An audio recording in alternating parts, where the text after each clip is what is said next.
Yes, I will be going on a rant, so buckle up.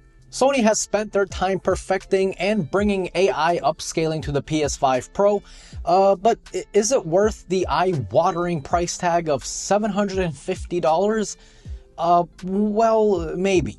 That's a very, very big maybe. See, at the beginning of this console generation, I was actually like a massive Sony fanboy. I got the PlayStation 5.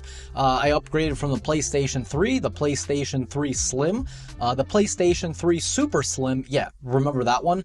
And then the PlayStation 4, the PlayStation 4 Pro, the PlayStation 5, now the PlayStation 5 Pro. By the way, the best designed console, in my opinion, was definitely the PlayStation 3 Slim. I mean, oh my god, that was perfection.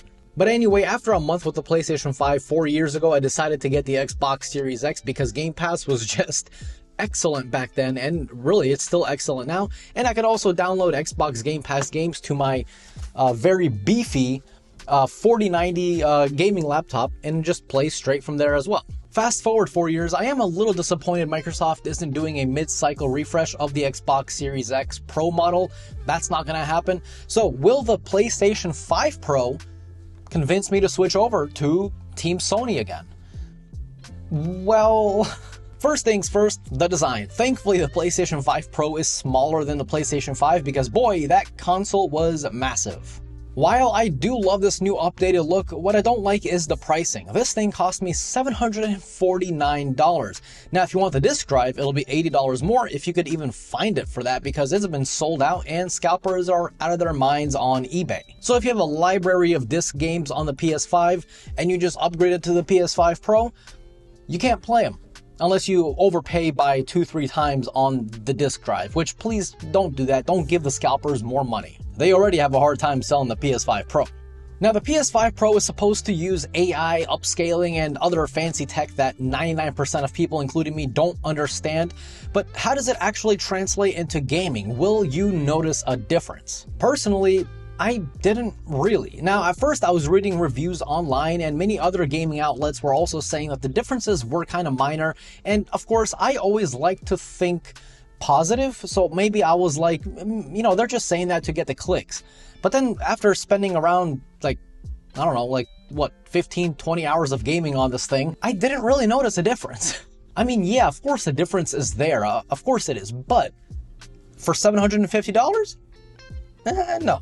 I honestly can't even say I noticed that big of a difference compared to my Xbox Series X. I mean, I'm just being honest. Trust me, I've switched from Sony to Microsoft before, so if I wanted to switch from Microsoft back to Sony, I definitely would. But as of right now, I don't really see a difference. Do the games look great? I mean, of course, for $750, you better damn bet the game's gonna be looking good, but I don't know. I just remember going from the PlayStation 4 to the PlayStation 4 Pro because you were making a jump more into that 4K world. The difference was greater visually. You do get some better reflections and lighting in some scenarios depending on the game, but I mean, I don't know. This console to me feels like it's a console made for first-time gamers. Like, for example, if you don't have the PlayStation 5 and, you know, you're looking to get the PlayStation 5, the PlayStation 5 Pro might be a really good option if you don't mind paying that eye-watering price tag. But if you already own the PlayStation 5, please don't go out and buy the PS5 Pro.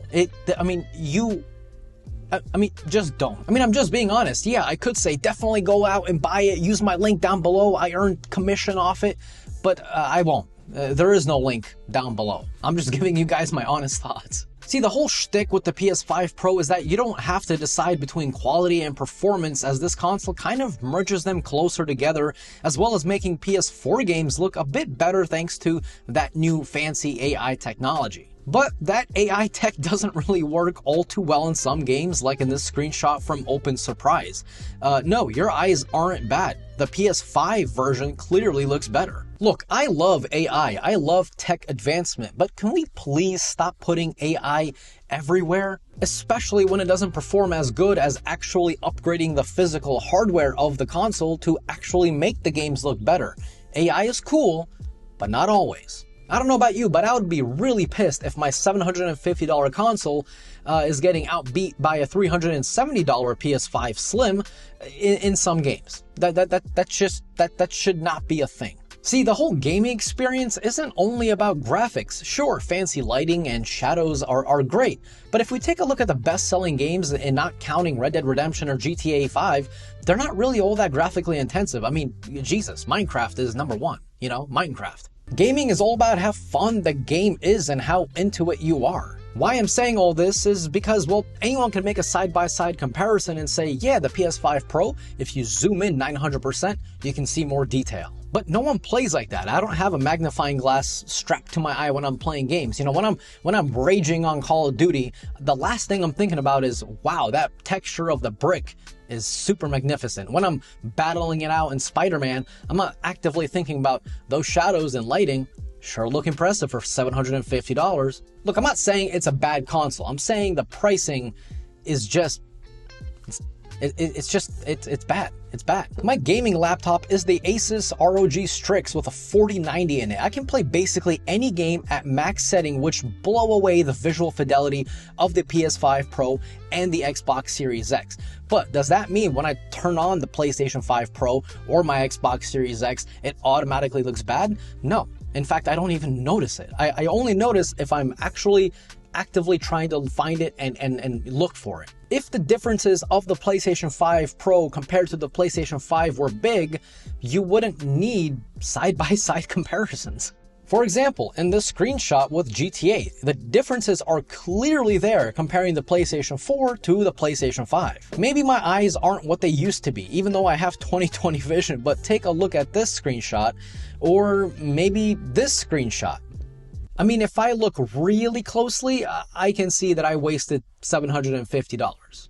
I just don't think a mid-cycle refresh is needed in this day and age. Before, it was actually noticeable. From the PlayStation 4 to the PlayStation 4 Pro, you actually noticed that more games play in 4K. They look crisper without needing that side-by-side comparison. I noticed it along with many other gamers out there. The PS5 Slim right now is $374. You could buy that.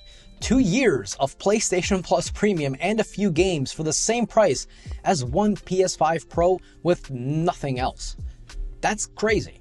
The thing I do like about the console, even though it's not a PS5 exclusive, is the UI layout. I just really like whenever you're downloading a game, you can see its progress in real time on the homepage, and the UI overall just brings more information to the forefront without really feeling cluttered.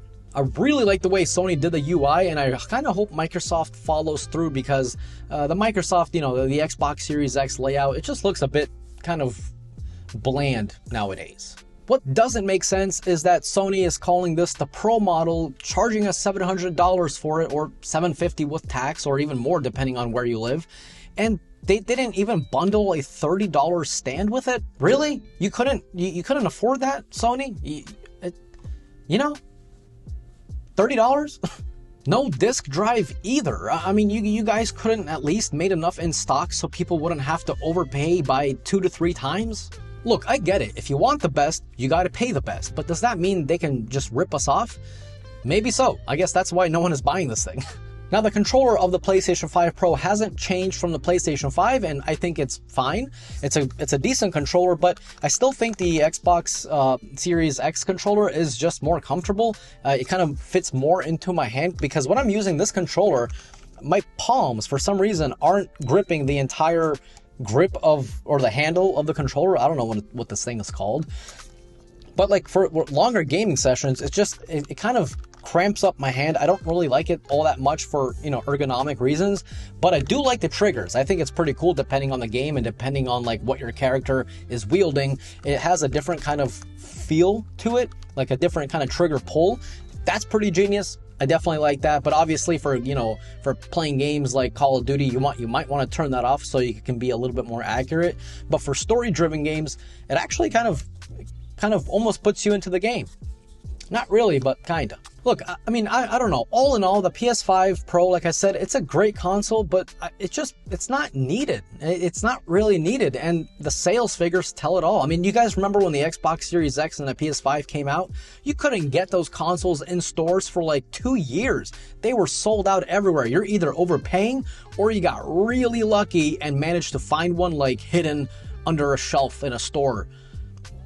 in the middle of Arkansas or something, you know? But now the PS5 Pro, you know, the latest, the mid-cycle refresh, AI, shadows, lighting, this thing is available everywhere. I bought it on Amazon at 9 a.m. and it came to my house at 4 p.m. the same day, you know? Like, these things are everywhere. No one's really buying them, at least not many people, and I totally get it. The reflections look nice, the lighting looks nice, everything looks nice, but after like an hour of playing, you kind of, your mind just kind of gets used to it, and then you think to yourself, yeah, $700 I just spent for this. Yep. So am I sad that the Xbox is not getting a mid-cycle refresh? I don't think so. It's just not needed nowadays. The hardware is just simply too expensive to make sense, especially for the very minimal upgrades, hence why you're paying so much money for this console here. So, no, I'm still going to be keeping my Xbox Series X. It's going to be my main gaming machine, you know, aside from my gaming laptop. And am I going to be using the PS5 Pro? I don't think so. It's just, I don't see the price tag. I only feel it in my wallet. So that's it. Now, if you guys have the PS5 Pro, let me know your experience down below. Are you happy with the upgrade? Do you actually notice a difference, or have you kind of gotten used to it and now you're kind of feeling buyer's remorse? Because I definitely had buyer's remorse after like 5 hours. That's it. I mean, that's it. That's pretty much it. Let me know your opinions down below. If you guys did enjoy today's video, definitely click that like button. If you're new here, you like tech videos, definitely subscribe.